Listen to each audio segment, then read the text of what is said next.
Hi, I'm Jim, and I was retired. We received the delayed September reading of the Consumer Price Index this morning. In this week's video, I'm going to review 3 ways that I'm using this latest inflation data to manage my DIY retirement. I know many people who follow this channel don't like it when I talk about inflation, but inflation matters. Let's discuss. Now, this morning's Bureau of Labor Statistics came in and issued its September CPI reading about 2 weeks later, and it came in at 3%, which was slightly lower than estimates. Now, the Fed's preferred inflation measure is the personal consumption expenditures, or PCE, and that rose 2.7% in August. But who knows what we're going to see the September PCE, or for that matter, the October CPI reading until the government gets back to work.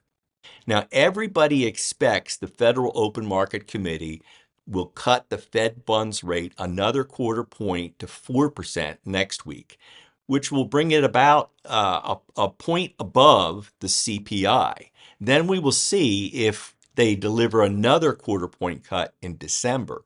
But at this point, we don't know. Now, the first important way that I use inflation readings is to make a strategic, wild-ass guess on what expenses will be in 2026. Yes, that's a swag. There is no real way to know exactly what your expenses will be, but if you have a budgeted $100,000 in expenses in 2025 in your detailed budget, you can likely expect that it'll be $103,000 in 2026 if inflation is running at this 3% level.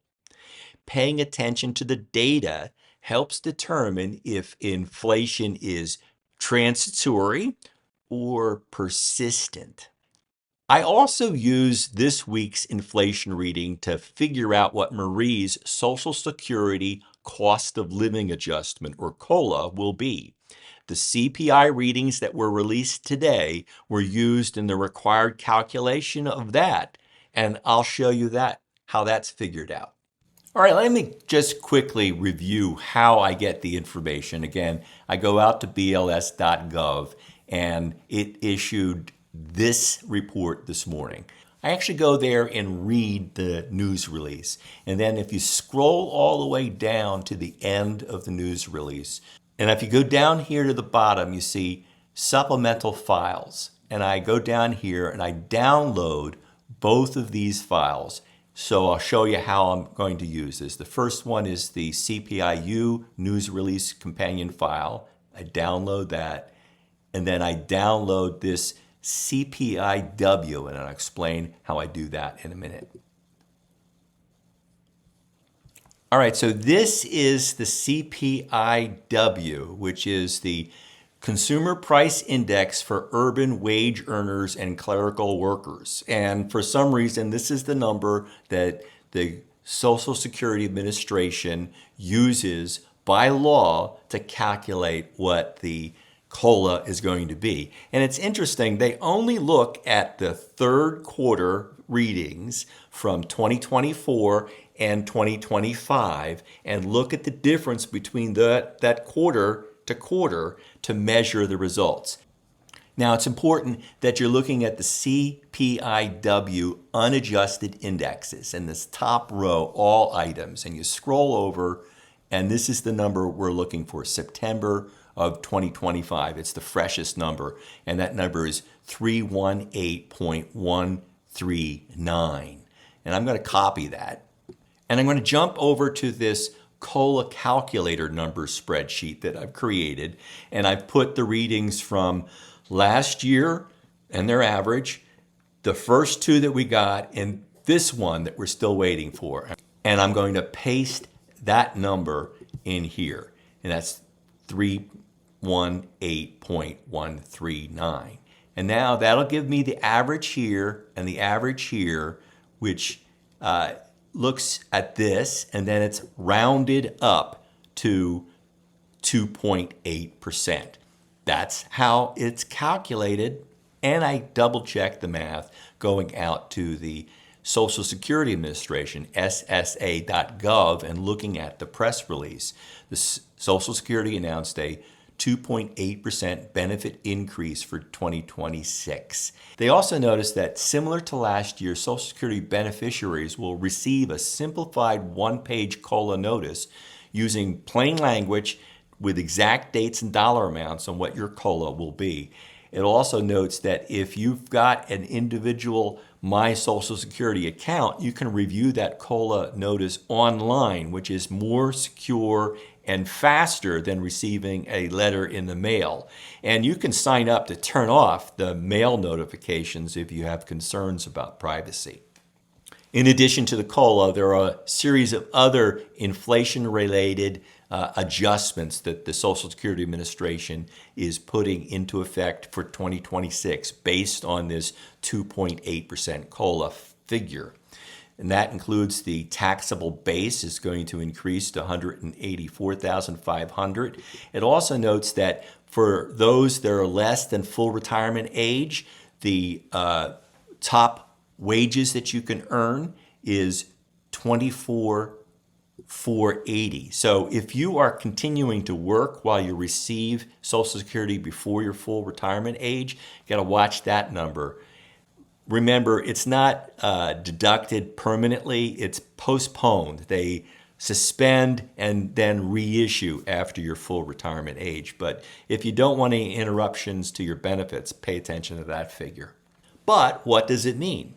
Well, let's take an example. Let's say that Marie's Social Security benefit in December is $1,000, and that's rounded up to an amount that's easy for the math here.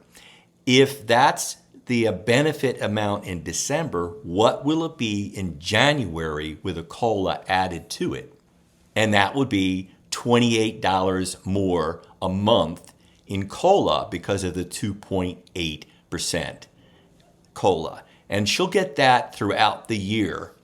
Up here, I calculated quickly, that means it's $12,336 instead of $12,000 even that this recipient of $1,000 a month would get because of the COLA.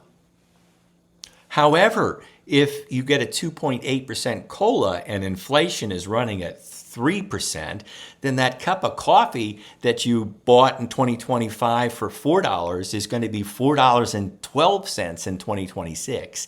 And that loaf of bread for $1.99 in 2025 is going to be $2.05 next year. So COLA is running a little bit behind what inflation may turn out to be.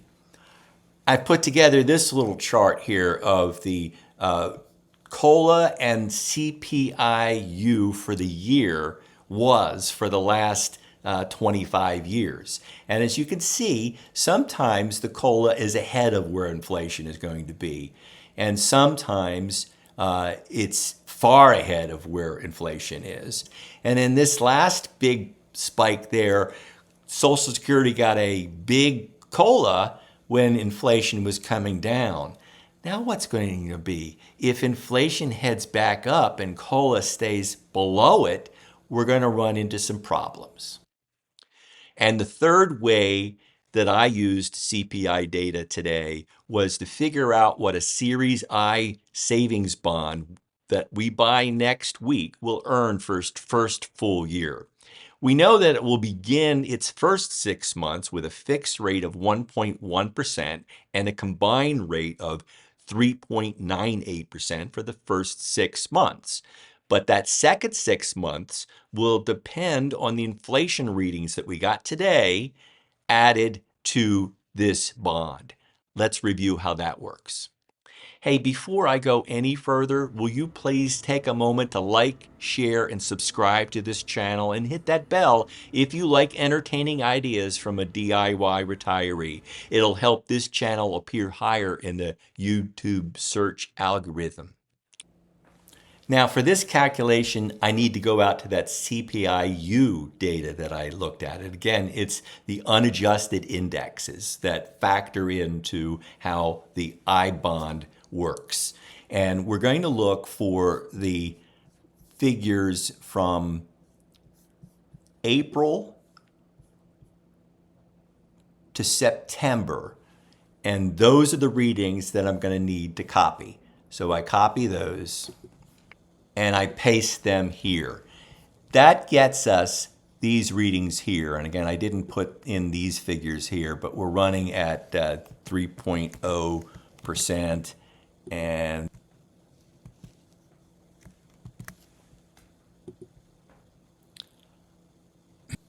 when you plug those numbers in this here, you get an average month-to-month change of 0.28%.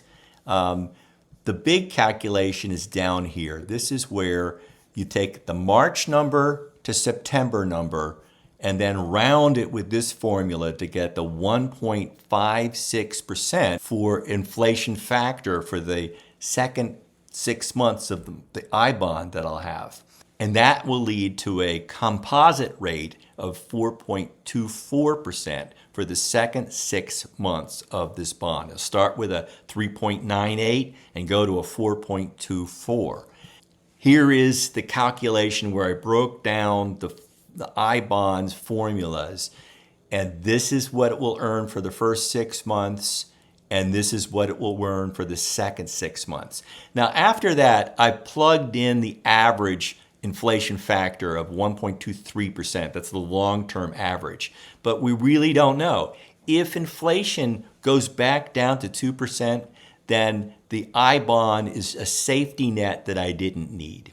But if inflation goes up again, we will have protected some cash for 5 years down the road that will be inflation protected with a fixed rate of 1.1% above whatever inflation is running.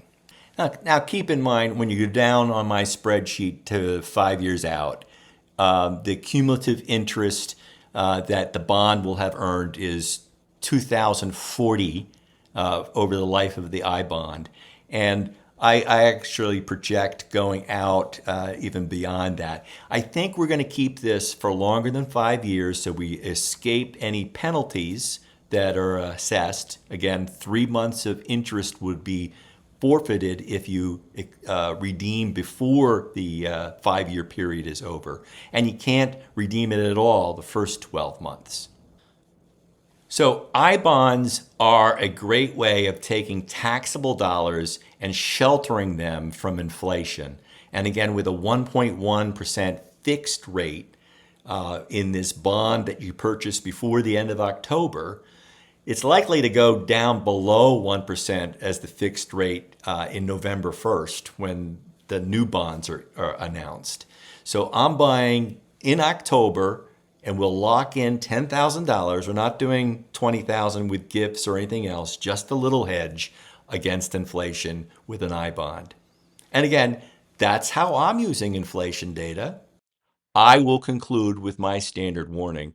I am not a professional planner. I have no initials after my name, so take these as entertaining ideas from one educated consumer to another. Always do your own due diligence and seek out a professional if you need one.